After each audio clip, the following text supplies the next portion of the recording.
Welcome to one nation Telugu news. ముందుగా headlines చూద్దాం. రిజర్వేషన్ల ఉపవర్గీకరణపై రాష్ట్రాలకు అధికారం ఉంటుందన్న సుప్రీంకోర్టు. విద్యా ఉద్యోగాల్లో రిజర్వేషన్ల ఉపవర్గీకరణ సమంజసమేనని వెల్లడి. 30 ఏళ్ల పోరాటానికి దక్కిన ఫలితమిదని సుప్రీం తీర్పుపై మందకృష్ణ భావోద్వేగం. శ్రీశైలంలో ముఖ్యమంత్రి చంద్రబాబు మల్లన్నాలయంలో పూర్ణకుంభ స్వాగతం. స్వామివారికి ప్రత్యేక పూజలు చేసిన చంద్రబాబు. అనంతరం కృష్ణానదికి శాస్త్రోక్తంగా పూజా కార్యక్రమాలు.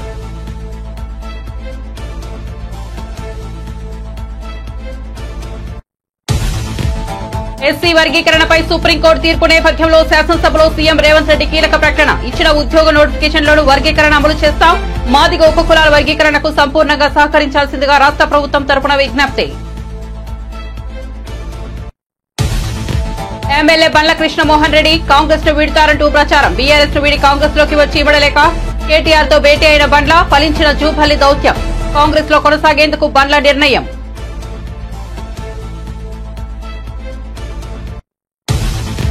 సీఎం ఛాంబర్ వద్ద బీఆర్ఎస్ ఎమ్మెల్యేల నిరసన. కేటీఆర్ హరీష్ రావు అరెస్ట్. సభ్యులకు క్షమాపణలు చెప్పాలని సీఎం ఛాంబర్ వద్ద నినాదాలు.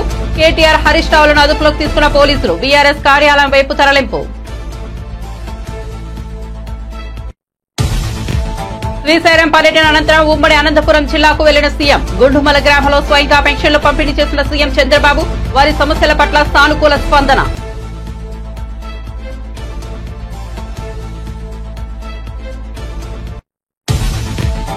రేవంత్ రెడ్డి ప్రవంతన తాలిబాన్లను తలపించేలా ఉందని ప్రశాంత్ రెడ్డి విమర్శ. తాము గంటల కొద్ది నిరసన తెలిపినా మాట్లాడే అవకాశం లేదని ఆగ్రహం. రేవంత్ అపరిచితుల్లా అహంకారంలా వ్యవహరిస్తున్నారన్న ప్రశాంత్ రెడ్డి.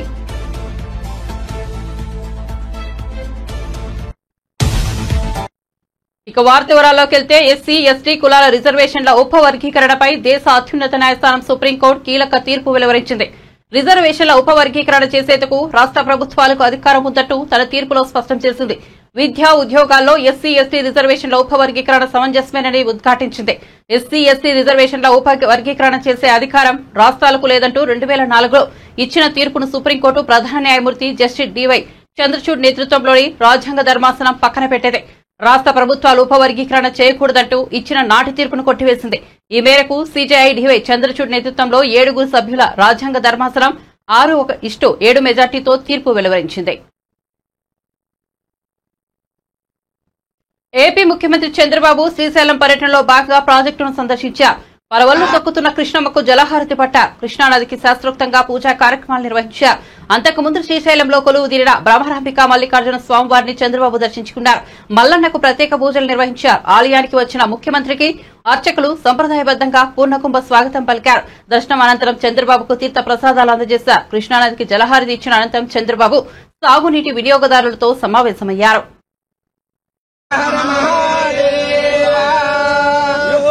पुष्पं वेद पुष्पवान् प्रजावान् पशुमान् भवति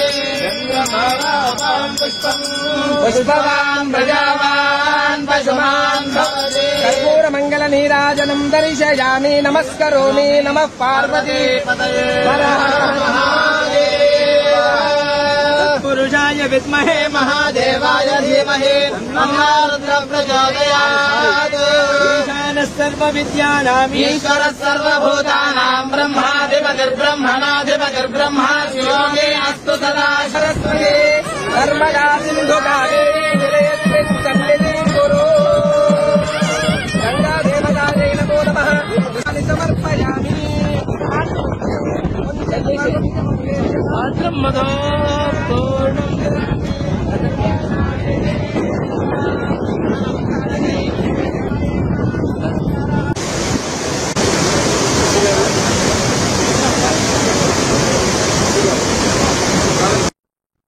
మాజీ ముఖ్యమంత్రి వైసీపీ జాతీయ అధ్యక్షుడు జగన్ ను విశాఖపట్నంకు చెందిన వైసీపీ కార్పొరేటర్లు పార్టీ నేతలు రాష్ట్ర వ్యాప్తంగా ఉన్న వైసీపీ కార్యకర్తలు కలిశారు.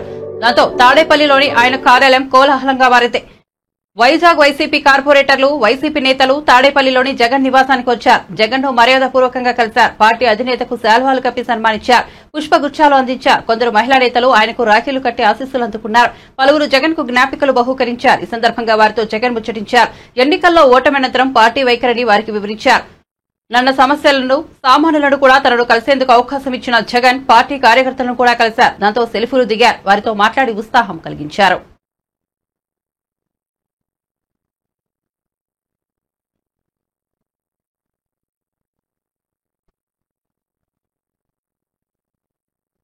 ఏపీ ముఖ్యమంత్రి చంద్రబాబు శ్రీశైలం పర్యటన ముగిసిన అనంతరం ఉమ్మడి అనంతపురం జిల్లా మడకశిర మండలం గుండుమల గ్రామానికి వెళ్లారు. అక్కడ ఎన్టీఆర్ భరోసా సామాజిక పెన్షన్ల పంపిణీ ప్రక్రియలో స్వయంగా పాల్గొన్నారు.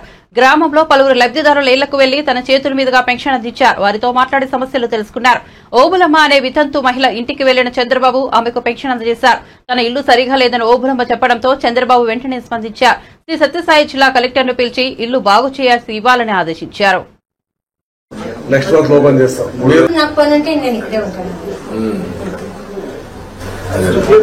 గవర్నమెంట్ ఫ్యాక్టరీ మరోసారి open Indian designs next month open చేస్తాం. మీరున్నప్పుడే పర్మిషన్ అంతా ఇచ్చింటారు. 5 ఏళ్ళు డబ్బులు డిమాండ్ చేసి ఎమ్మెల్యే ఓపెన్ చేపిస్తాం. మేము పోయి కలిసి ఓపెన్ చేపిస్తాం. Indian garment factory sir, Indian design.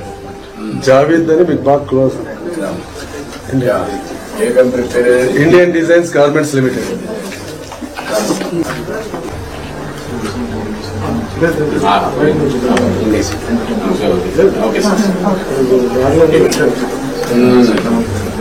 పిల్లలు బాగానే పని చేసుకుంటారమ్మా. వాళ్ళకు వాళ్ళ పనులు వాళ్ళు చేసుకుంటారు సార్. ఓకే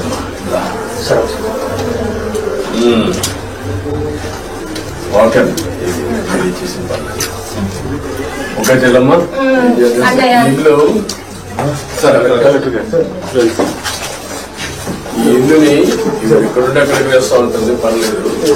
ఈ ఇల్లు రినోవేట్ చేసి నీట్ గా ఏం చేయగలుగుతుంది కట్టేసి రూఫ్ వేస్తారా, సెట్ చేస్తారా? ఏం చేయాలమ్మా? ఇల్లు బాగా చేయాలంటే ఏం చేయాలి? అది నీ ఉద్దేశం ఏంటి? ఇల్లు నీట్గా వేసి ఫ్లోరింగ్ అన్ని వేసి నువ్వు వచ్చినప్పుడు శుభ్రంగా ఉండడానికి. అక్కడక్కడ తిరగదు బాగానే ఉంటుంది. పిల్లలు వచ్చినప్పుడు నీట్గా పిల్లలు కూడా రావడానికి నీట్గా కట్టేసి ఈ షీట్లన్నీ రోవకుండా, లేకుంటే రూఫ్ వేసి ఈ ఫ్లోరింగ్ వేసి అన్ని సెట్ చేసి ఎంతవరకు ఎస్టిమేట్ చేయండి చేసి చేపిస్తాను. ఎస్సీ వర్గీకరణపై సుప్రీంకోర్టు ఇచ్చిన తీర్పును స్వాగతిస్తున్నామని ఏపీ సీఎం చంద్రబాబు తెలిపారు. కర్నూలు జిల్లా సున్నిపెంటలో నిర్వహించిన మన నీరు మన సంపద కార్యక్రమంలో ఆయన మాట్లాడుతూ సుప్రీం తీర్పుపై స్పందించారు. సామాజిక న్యాయం దామాసా ప్రకారం ప్రతి వర్గానికి న్యాయం చేయడం టీడీపీ సిద్ధాంతం. గతంలో వర్గీకరణకు సంబంధించి ఏబీసీడీలుగా కేటగిరీ తీసుకొచ్చారు. అందరికీ న్యాయం చేయాలి. ఎన్నికల్లో టికెట్ల కేటాయింపు కూడా అలాగే చేశామన్నారు. ఈ ప్రభుత్వం అందరిది, మీ అందరి వాడిగా ఉంటానని చంద్రబాబు తెలిపారు. సబబని ఒక నిర్ణయం చేశారు. నేనెప్పుడు మీరు ఒక విషయం గుర్తుపెట్టుకోవాలి. ఈ రోజు నేను చెప్పడం కాదు, సామాజిక న్యాయం తెలుగుదేశం పార్టీ సిద్ధాంతం. ఒకరిని కాదు, అందరికీ న్యాయం జరగాలి. అందుకే 96-97లో రామచంద్రరావు కమిషన్ వేసి ఆర్థిక పరిస్థితులను అధ్యయనం చేసిన తర్వాత ఏబిసిడి కేటగరైజేషన్ నేనే తీసుకొచ్చా. తర్వాత అది డిఫరెంట్ కోర్ట్స్లో ఛాలెంజ్ అయ్యి ఇప్పటి వరకు అనేక విధాలుగా ముందుకు పోయి ఈరోజు దాన్ని 7 జడ్జెస్ బెంచి ధృవీకరించారు, దాన్ని కూడా ఆమోదించారు. నేను ఒకటే మీ అందరినీ కోరుతున్నాను, జనాభా దామాషా ప్రకారం ప్రతి కులానికి, ప్రతి మతానికి, ప్రతి వర్గానికి న్యాయం చేయడం తెలుగుదేశం పార్టీ సిద్ధాంతం అని కూడా మీకు తెలియజేస్తున్నా. అందుకే మొన్న ఎన్నికల్లో మీరు చూశారు, నేను ఇచ్చినప్పుడు సీట్లు కూడా ఇక్కడ శబరిని ఇక్కడ ఎంపీగా ఇస్తే పక్కన ఎంపీగా నాగరాజు ఒక కురబ కమ్యూనిటీకి సంబంధించిన వ్యక్తిని ఇచ్చాం. పక్కన అదే మార్గ అనంతపూర్లో ఒక బోయ వాల్మీకి కమ్యూనిటీకి ఎంపీ ఇచ్చాం. ఎక్కడికక్కడ అదే మారిగా నంద్యాల్లో ఫరూక్ గారికి ఆ రోజు ఎమ్మెల్యేగా ఇచ్చాం, ఇప్పుడు మంత్రిగా చేశాం. సామాజిక న్యాయం జరగాలి, అన్ని వర్గాలకు న్యాయం జరగాలి. ఈ ప్రభుత్వం అందరిది, నేను మీ అందరి వాడిగా ఉంటాను, శాశ్వతంగా అదే చేస్తాను. ఎక్కడ పేదవాడుంటే అక్కడ ఉంటాను. అందుకే నేను ఒక మాట మాట్లాడాను, జీరో పావర్టీ అన్నాను. ఏ గ్రామంలో కూడా మీరు కూడా గుర్తుపెట్టుకోవాలి, మీ గ్రామంలో పేదవాళ్ళుంటే వాళ్ళని పైకి తీసుకొచ్చే బాధ్యత పైకి వచ్చిన వాళ్ళు తీసుకోవాలి. నేను ఒక ఫార్ములా మాట్లాడాను. P3 అంటే పబ్లిక్ ప్రైవేట్ పార్ట్నర్షిప్. ఇప్పుడు నేను మాట్లాడేది ఎవరైతే బాగుపడ్డారో సమాజంలో. ఎస్సీ వర్గీకరణపై సుప్రీంకోర్టు తీర్పు నేపథ్యంలో శాసనసభలో సీఎం రేవంత్ రెడ్డి కీలక ప్రకటన చేశారు. ఇటీవల ఇచ్చిన ఉద్యోగ నోటిఫికేషన్లోనూ వర్గీకరణ అమలు చేసేందుకు చర్యలు చేపడతామని చెప్పారు. సుప్రీంకోర్టు మాదిగ ఉపకులాల వర్గీకరణకు అనుకూలమైన తీర్పు ఇచ్చింది. సుప్రీం రాజ్యాంగ ధర్మాసనానికి కృతజ్ఞతలు తెలియజేస్తున్నామని తెలిపారు. అత్యంత కీలకమైన ప్రకటన చేయాలని రాష్ట్ర ప్రభుత్వం భావిస్తున్నది. కొన్ని దశాబ్దాల నుంచి మాదిగ ఉపకులాలకు సంబంధించిన లక్షలాది మంది యువకులు ఎస్సీ రిజర్వేషన్లలో ఏబిసిడి వర్గీకరణ కోసం వాళ్ళు పోరాటాలు చేస్తున్నారు. 27 సంవత్సరాల నుంచి ఉమ్మడి రాష్ట్రంలో కానీ ప్రత్యేక తెలంగాణ రాష్ట్రంలో కానీ ఏబిసిడి వర్గీకరణ మీద మాదిగ ఉపకులాల యువకులు పోరాటాలు చేయడం జరిగింది. వారి పోరాటాల ఫలితం ఒకనాడు ఇదే శాసనసభలో మాదిగ ఉపకులాల వర్గీకరణ కోసం వాయిదా తీర్మానం ఇస్తే నాతో పాటు ఆనాటి శాసనసభ్యుడు సంపత్ కుమార్ను కూడా ఈ సభ నుంచి బహిష్కరించడం జరిగింది. గత ప్రభుత్వం ఏబిసిడి వర్గీకరణ మీద కేంద్రానికి ప్రధానమంత్రికి విజ్ఞప్తి చేయడానికి అఖిల పక్షాన్ని తీసుకెళ్తామని చెప్పి తీసుకుపోకుండా మాదిగ సోదరులను మోసం చేయడం జరిగింది. కానీ డిసెంబర్ 3, 2023 నాడు ప్రజాప్రభుత్వం బాధ్యత తీసుకున్న తర్వాత తక్షణమే మా ఉప ముఖ్యమంత్రి గారి సూచన మేరకు మాజీ ఉప ముఖ్యమంత్రి ప్రస్తుత మంత్రి దామోదర్ రాజనరసింహ గారి నేతృత్వంలో మా శాసనసభ్యులందరినీ అడ్వకేట్ జనరల్ ని ఢిల్లీకి సుప్రీంకోర్టుకు పంపించి న్యాయ కోవిదులతోని చర్చించి సుప్రీంకోర్టులో బలమైన వాదనను తెలంగాణ రాష్ట్ర ప్రభుత్వం కాంగ్రెస్ ప్రభుత్వం వినిపించడంతో ఈనాడు సుప్రీంకోర్టు మాదిగ ఉపకులాల వర్గీకరణకు అనుకూలమైన తీర్పునివ్వడం జరిగింది. నేను మనస్ఫూర్తిగా సుప్రీంకోర్టు కాన్స్టిట్యూషనల్ బెంచ్కు రాజ్యాంగ ధర్మాసనానికి మనస్ఫూర్తిగా కృతజ్ఞతలు తెలియజేస్తున్నా. 7 మంది జడ్జిలలో 6 మంది జడ్జిలు రాష్ట్రాలకు ఏబిసిడి వర్గీకరణ చెయ్యడానికి అనుమతి ఇచ్చింది. తెలంగాణ రాష్ట్ర ప్రభుత్వం తరఫున నేను స్పష్టమైన ప్రకటన చేస్తున్నా. దేశంలోనే అందరికంటే ముందు బాగానే నిలబడి తెలంగాణ రాష్ట్ర ప్రభుత్వం ఏబిసిడి వర్గీకరణ అమలు చేసే బాధ్యత మా మిత్రులు మా మంత్రివర్గ సహచరులు మేమందరం తీసుకుంటాం. అవసరమైతే ఇప్పుడు ఇచ్చిన ఉద్యోగ నోటిఫికేషన్లలో కూడా వర్గీకరణను అమలు చేయడానికి అవసరమైతే ఆర్డినెన్స్ తీసుకొచ్చి మాదిగ సోదరులకు న్యాయం చేసే బాధ్యత మేము తీసుకుంటాము. కాబట్టి ఈరోజు ఎస్సీ ఎస్టీ రిజర్వేషన్ల ఉపవర్గీకరణకు సంబంధించి సుప్రీంకోర్టు ఇచ్చిన తీర్పుపై ఎంఆర్పీఎస్ వ్యవస్థాపకుడు మందకృష్ణ మాదిగ హర్షం వ్యక్తం చేశారు. ఢిల్లీలో మందకృష్ణ మాదిగ మీడియాతో మాట్లాడారు. రాష్ట్రాలకు ఉపవర్గీకరణ అధికారం ఉందని సుప్రీంకోర్టు ఇచ్చిందని చెప్పారు. వర్గీకరణ కోసం ఎంఆర్పీఎస్ 30 ఏళ్లుగా పోరాటం చేస్తోందని, ఎంతో మంది నేతలు ప్రాణాలు కోల్పోయారన్నారు. జాతికి జరిగిన అన్యాయాన్ని సరిదిద్దేందుకు పోరాడామని వివరించారు. ఎంఆర్పీఎస్ అండగా నిలబడ్డ అన్ని వర్గాల పెద్దలందరికీ కూడా ఈ విజయాన్ని అంకితం. ఈ సమాజంలో ఉండబడే అన్ని వర్గాల మద్దతు ఎంఆర్పీఎస్ కు లేకపోతే 30 ఏళ్ల ఉద్యమాన్ని నిలబెట్టుకుంటూ వచ్చే వాళ్ళం కాదు, ముందుకు సాగించే వాళ్ళం కాదు. మేము 30 ఏళ్లుగా ఉద్యమం నిలబడి ముందుకు సాగిందంటే, అంతిమంగా ఒక విజయం సాధించిందంటే సమాజంలో ఉండబడే అన్ని వర్గాల పెద్దల, ప్రజాస్వామికవాదుల, మీడియా పెద్దలందరి సంపూర్ణ సహకారం వల్లనే ఈ విజయం సాధించాం. అందువల్ల వాళ్ళందరికీ మేము ప్రత్యేకంగా ధన్యవాదాలు చెప్తున్నాం. ఈ విజయంలో అంకితం ఇస్తున్నాం. ఈ విజయం వల్ల న్యాయం వైపే న్యాయ వ్యవస్థ నిలబడుతుంది అనడానికి, అన్యాయం జరిగిన వర్గాల పక్షాన్ని బలంగా న్యాయ వ్యవస్థ నిలబడుతుంది అనడానికి పెద్దలు చీఫ్ జస్టిస్ గారి ఆధ్వర్యంలో ఇచ్చిన తీర్పు న్యాయాన్ని బతికించడం కోసం, పేద వర్గాలకి అండగా నిలబడడం కోసం ఇచ్చిన తీర్పుగా మేము భావిస్తున్నాం. ఎస్సీ వర్గీకరణకు అనుకూలంగా తీర్పును ప్రకటించిన న్యాయమూర్తులందరికీ ప్రత్యేకంగా ధన్యవాదాలు చెప్తున్నాం. అంతేకాకుండా ఈ ప్రక్రియ వేగవంతం కావడానికి చాలా మంది పెద్దల మద్దతు ఉన్నది. ఈ ప్రక్రియ ముందుకు నడిపించే ప్రయత్నంలో కేంద్ర ప్రభుత్వం సంబంధించిన గౌరవ ప్రధానమంత్రి గౌరవ నరేంద్ర మోడీ గారు కూడా చొరవ తీసుకున్నాడు. ఆయనకు మేము ప్రత్యేక ధన్యవాదాలు చెప్తున్నాం. అదే సమయంలో గతంలో ఈ ప్రక్రియను ముందుకు నడిపించే ప్రయత్నంలో పెద్దలు వెంకయ్య నాయుడు గారు చొరవ తీసుకున్నాడు. ఆయనకు మేము ధన్యవాదాలు చెప్తున్నాం. ఇప్పుడున్న పరిస్థితిలో కిషన్ రెడ్డి గారు దీని భుజానేసుకొని ముందుకు నడిపించే ప్రయత్నం చేశాడు. ఆయనకు ధన్యవాదాలు చెప్తున్నాం. అదే సమయంలో రఘునందన్ రావు నుంచి మొదలుకుంటే, సంజయ్ గారి నుంచి మొదలుకుంటే, ఈటల రాజేంద్ర గారి నుంచి మొదలుకుంటే ప్రతి ఒక్కరి పాత్ర, ప్రతి ఒక్కరి బాధ్యత కూడా ఈ విజయంలో ఉన్నది. వాళ్ళందరికీ నేను ధన్యవాదాలు కూడా తెలియజేస్తున్నాను. ఇవాళ షెడ్యూల్ కులాల వర్గీకరణ అనేది గతంలో చంద్రబాబు నాయుడు గారు ప్రభుత్వం చేసింది. ఆనాడు వర్గీకరణ చేసింది చంద్రబాబు నాయుడు గారే. ఇవాళ తీర్పు వచ్చే సమయానికి మళ్ళా ముఖ్యమంత్రిగా ఆంధ్రప్రదేశ్ లో చంద్రబాబు నాయుడు గారే ఉన్నారు. ఆ వర్గీకరణ చేసిన చంద్రబాబు నాయుడు గారికి మేము ప్రత్యేకంగా ధన్యవాదాలు చెప్తున్నాం. ఆయన ఆనాడు వర్గీకరణ చేయకపోతే వేలాది ఉద్యోగాలు గతంలో మాకు వచ్చేది కాదు, విద్యావకాశాలు మాకు వచ్చేది కాదు. ఈ రోజు పోరాటం ముందుకు నడిపించడం వల్ల మన న్యాయం బతికింది అంటే ఆయన తీసుకొచ్చిన చట్టం వల్లనే మళ్ళా న్యాయం బతికినట్టుగా జరిగింది.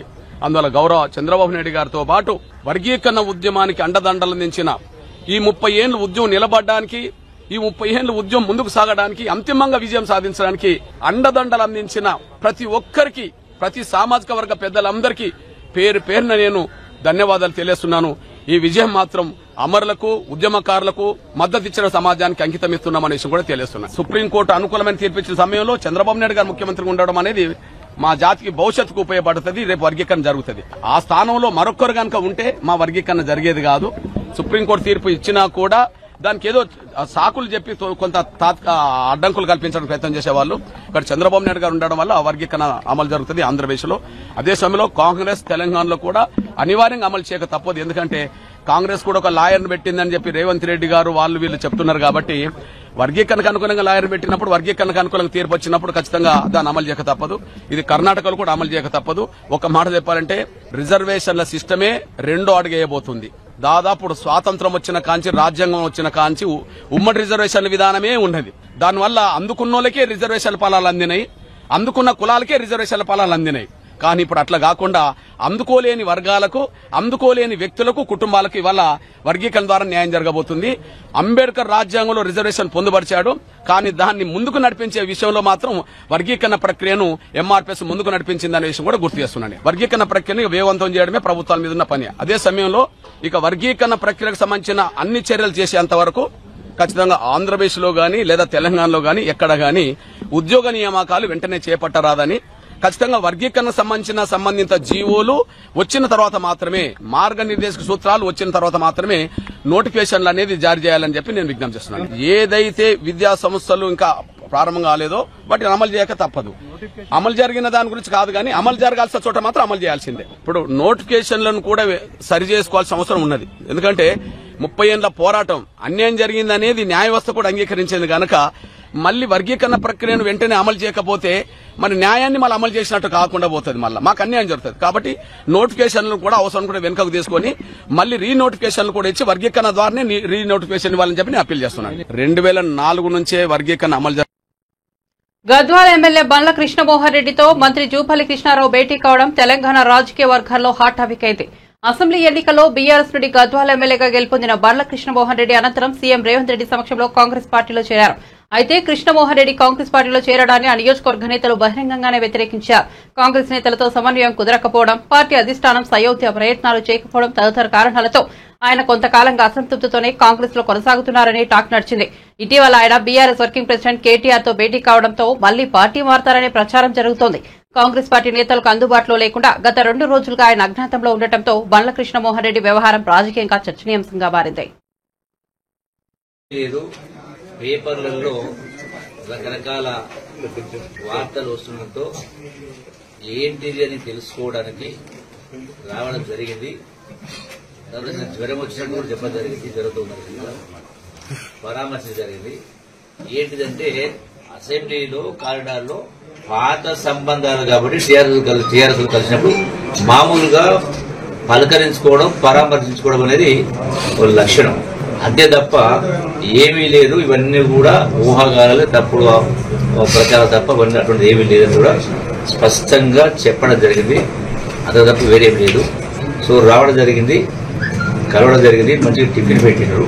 తర్వాత మరణ ఇంకో ప్రధాన ఇష్యూ ఏంటంటే ఈ సాగునీటికి సంబంధించి, గద్వాల నియోజకవర్గానికి సంబంధించి సాగునీటికి సంబంధించి ఈ రేలంపాడు రిజర్వాయర్ అవుతుందో వాస్తవంగా 4 TMCల కెపాసిటీ తోటి దాన్ని నిర్మాణం చేయడం. సరే, రకరకాల కారణాలు ఏ జరిగిందో దాని అంటే కంప్లీట్ గా లీకేజ్ రావడం, సీపేజ్ రావడం, దాని మూలంగా 2 TMCల కంటే అసలు నింపే పరిస్థితి లేదు. ఇప్పుడు మొత్తం కంప్లీట్ చాలా చోట్ల విపరీతంగా డ్యామేజ్ అయ్యి అది మొత్తం లీకేజ్ అవుతా ఉంది. అసలు అది ఏమైనా జరిగితే ఉంటుందా, జరిగితే అనేటువంటి పరిస్థితిలో ఉండేది. సో దాన్ని అంటే రైతాంగం కోసం దాన్ని సరి చేసే కార్యక్రమం కావచ్చు, అవకాశం ఉంటే దాన్ని పెంచే కార్యక్రమం కావచ్చు, రకరకాల ఇరిగేషన్ ఇష్యూస్ ఉన్నవి. ఈ యొక్క రైతాంగానికి సంబంధించి, సాగునీటికి సంబంధించి పెండింగ్ వర్క్స్ ఏవైతే వాటన్నింటిని కూడా వీలైనంత త్వరగా వాటిని పూర్తి చేసే కార్యక్రమం చేసి రైతులు మేరేట్ చేసే కార్యక్రమం జరుగుతుంది. ఎందుకంటే ఏమీ లేదు. Thank you. గద్వాల ఎమ్మెల్యే ఏదైతే పార్టీ చేంజ్ చేయడని రకరకాల కథనాలు ఏవైతే వస్తున్నాయో ఆ కథనాలన్నీ కూడా వాస్తవాలు కాదని, ఆ వాస్తవాలు కాదని చెప్పేసి అపోహలను నివృత్తి చేయడానికే ఇక్కడికి రావడం జరిగింది. కృష్ణమోహన్ కూడా చాలా స్పష్టంగా చెప్పడం జరిగింది. ఈ నియోజకవర్గ అభివృద్ధిలో భాగస్వాములు కావాలని, ఈ నియోజకవర్గాన్ని అభివృద్ధి చేసుకోవాలనే లక్ష్యంతోనే నేను కాంగ్రెస్ పార్టీలో చేరడం జరిగిందని చెప్పింది. కాబట్టి తెలంగాణ అసెంబ్లీలో ముఖ్యమంత్రి ఛాంబర్ ఎంట్రన్స్ వద్ద ఆందోళన చేసిన బీఆర్ఎస్ ఎమ్మెల్యేలను పోలీసులు అదుపులోకి తీసుకున్నారు. సీఎం రేవంత్ రెడ్డి, ఉప ముఖ్యమంత్రి మల్లుభట్టి విక్రమార్క, సబితా ఇంద్రారెడ్డిపై చేసిన వ్యాఖ్యలను నిరసిస్తూ వారు సీఎం ఛాంబర్ వద్ద ఆందోళనకు దిగారు. సబితకు ముఖ్యమంత్రి క్షమాపణ చెప్పాలని వారు డిమాండ్ చేశారు. ఈ ఆందోళనలో BRS working president KTR, Siddipet MLA Harish Rao తదితరులు పాల్గొన్నారు. కేటీఆర్ సహా ఎమ్మెల్యేలను అసెంబ్లీ మార్షల్స్ బలవంతంగా బయటకు తీసుకొచ్చారు.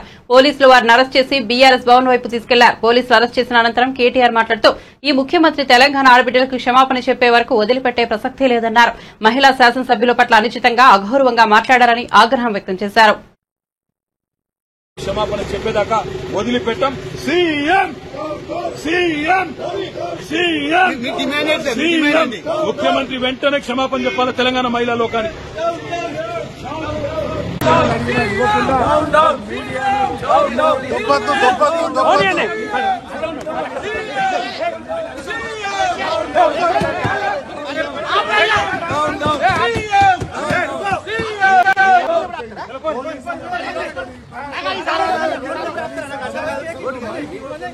శాసనసభలో గొంతులు పడతా ఉన్నారు. ఒక మహిళకు అన్యాయం జరిగితే మాట్లాడలేదు. ఎన్నిసార్లు స్పీకర్ గారిని కోరినా మైక్ లేకుండా ఆయన ప్రజాస్వామ్యాన్ని గొంతు వస్తా ఉన్నారు. తెలంగాణ శాసనసభలో ప్రజాస్వామ్యం తెలంగాణ ఉద్యమంలో లేనప్పుడు కూడా ఆ రోజుల్లో ఈ ఆంక్షలు లేవు. తెలంగాణ ఉద్యమంలో లేని ఆంక్షలు ఈ రోజు తెలంగాణ శాసనసభలో చూడడం. బీఆర్ఎస్ మహిళా ఎమ్మెల్యేల పట్ల సీఎం రేవంత్ రెడ్డి ప్రవర్తన తాలిబాన్లను తలపించేలా ఉందని బీఆర్ఎస్ ఎమ్మెల్యే మాజీ మంత్రి వేముల ప్రశాంత్ రెడ్డి ఆగ్రహం వ్యక్తం చేశారు. ముఖ్యమంత్రి చేసిన వ్యాఖ్యలతో సబితా ఇంద్రారెడ్డి కన్నీటి పర్యంతమయ్యారని ఆవేదన వ్యక్తం చేశారు. తెలంగాణ భవన్లో ఆయన మీడియాతో మాట్లాడుతూ తమకు మాట్లాడేందుకు సభలో అవకాశం కూడా ఇవ్వలేదన్నారు. అవకాశం ఇవ్వాలని స్పీకర్ వద్ద నిరసన తెలిపామన్నారు. తాము నిరసన తెలిపితే కిరాతకంగా మార్షల్స్ ను పెట్టి వ్యాన్లో ఎత్తిపడేశారని ఆరోపించారు. టీఆర్ఎస్ పార్టీ పొత్తు ఉన్నందుకే మీరు మొదటిసారి ఎమ్మెల్యేగా గెలిచినారు. ఆ సంగతి మర్చిపోవద్దు. కేసీఆర్ గారి ఎమ్మెల్యేలు, కేసీఆర్ గారి మంత్రులు తెలంగాణ కోసం, తెలంగాణ ఉద్యమ సందర్భంలో అనేక సార్లు తమ పదవులకు రాజీనామాలు చేసి పెట్టారు. మంత్రి పదవులకు రాజీనామాలు చేసినారు, ఎమ్మెల్యే పదవులకు రాజీనామా చేసినారు. స్వయానా కేసీఆర్ గారు కేంద్ర మంత్రి పదవికి కూడా రాజీనామా చేసినాడు తెలంగాణ కోసం. ఆ రోజు తెలంగాణ సమాజం, యావత్ సమాజం, తెలంగాణ ఎమ్మెల్యేలారా, తెలంగాణ ఎంపీలారా, ఇగో టీఆర్ఎస్ పార్టీ వాళ్ళు రాజీనామాలు చేసినారు, మీరు కూడా రాజీనామాలు చేయండి అని అన్ని రాజకీయ పక్షాలకు పిలుపునిస్తే నువ్వు ఆ రోజు ఎమ్మెల్యేగా ఉండి రాజీనామా చేయకుండా పారిపోయిన వ్యక్తివి నువ్వు, తెలంగాణ ద్రోహి నువ్వు. నువ్వా కేసీఆర్ రాజకీయ ప్రస్థానం గురించి మాట్లాడేది? అందుకే నిన్నేను అంటున్నావు ఒక అజ్ఞానివని అంటా అన్నా, అందుకే మిమ్మల్ని నేను అహంకారివని అంటా అన్నా. రోజుకో మాట మాట్లాడతావు. ఒకరోజు సోనియా గాంధీని బలిదేవత అన్నావు, ఇవాళ ఏమంటున్నావు? దేవత అంటున్నావు. ఒక అపరిచితుడు లాగా రోజుకో మాట, పూటకో పార్టీ, అది నీ రాజకీయ ప్రస్థానం. కేసీఆర్ది ఏనాడు కూడా తెలంగాణ మాట తప్పితే, తెలంగాణ శ్రేయస్సు తప్పితే ఆయన ఏనాడు కూడా వేరే దిక్కు చూడలేదు నీతిగా. కాబట్టి ఇప్పటికైనా నీ అహం తగ్గించుకోండి. భగవంతుడు నీకు అవకాశం ఇచ్చినాడు, చిన్న వయసులో ముఖ్యమంత్రి అయ్యే అవకాశం ఇచ్చినాడు. పరిణితి చెందండి, ఒక ముఖ్యమంత్రిలాగా వ్యవహారం చేయండి. ఇష్టం వచ్చినట్టు మాట్లాడాడు. అసెంబ్లీలో లాగులు తీస్తా అంటావు, తొండలు పెడతా అంటావు, పండబెట్టి తొక్కుతా అంటావు, పేగులు తీస్తా అంటావు. నీ రాజకీయ ప్రస్థానం, నీ రాజకీయ పరిణితికి, కేసీఆర్ గారి రాజకీయ పరిణితికి నక్కకు నాగలోకానికి ఉన్నంత తేడా ఉన్నదని చెప్పి ఈ సందర్భంగా నేను ముఖ్యమంత్రి గారికి తెలియజేస్తా ఉన్నా. కాబట్టి డెఫినెట్గా రాష్ట్ర ప్రజలు చూస్తూ ఉన్నారు. ప్రజలకిచ్చిన 6 గ్యారంటీలు, 13 హామీలు నెరవేర్చలేక ఇవాళ ఇటువంటి వ్యవహారం చేస్తా ఉన్నావు. మహిళల్ని కించపరుస్తా ఉన్నావు. కేసీఆర్ లాంటి రోజు టీడీపీ, టీఆర్ఎస్ పార్టీ. బులెటిన్ ముగించే ముందు హెడ్లైన్స్ మరోసారి చూద్దాం. రిజర్వేషన్ల ఉపవర్గీకరణపై రాష్ట్రాలకు అధికారం ఉంటుందన్న సుప్రీంకోర్టు. విద్యా ఉద్యోగాల్లో రిజర్వేషన్ల ఉపవర్గీకరణ సమంజసమేనని వెల్లడి. 30 ఏళ్ల పోరాటానికి దక్కిన ఫలితం ఇది. సుప్రీం తీర్పుపై మందకృష్ణ భావోద్వేగం. శ్రీశైలంలో ముఖ్యమంత్రి చంద్రబాబు, మల్లనాలయంలో పూర్ణకుంభ స్వాగతం పలికిన స్వామివారికి ప్రత్యేక పూజలు చేసిన చంద్రబాబు. అనంతరం కృష్ణానదికి శాస్త్రోక్తంగా పూజా కార్యక్రమాలు.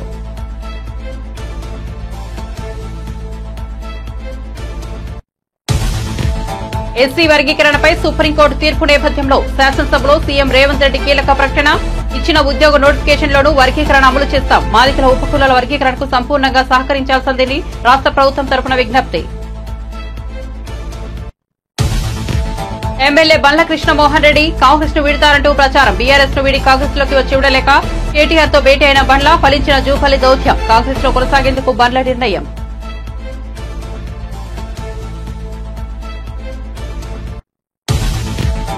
సీఎం ఛాంబర్ వద్ద బీఆర్ఎస్ ఎమ్మెల్యేల నిరసన. కేటీఆర్ హరీష్ రావు అరెస్ట్, సభ్యతకు క్షమాపణ చెప్పాలని సీఎం ఛాంబర్ వద్ద నినాదాలు.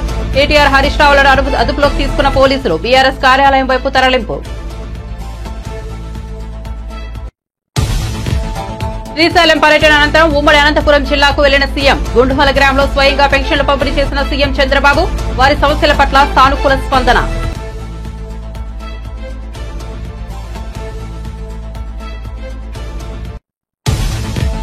రేవంత్ రెడ్డి ప్రవర్తన తాలిబాన్లను తలపించేలా ఉందని ప్రశాంత్ రెడ్డి విమర్శ. తాము గంటల కొద్ది నిరసన తెలిపినా మాట్లాడే అవకాశం ఇవ్వలేదని ఆగ్రహం. రేవంత్ అపరిచితుల అహంకారంలా వ్యవహరిస్తున్నారన్న ప్రశాంత్ రెడ్డి.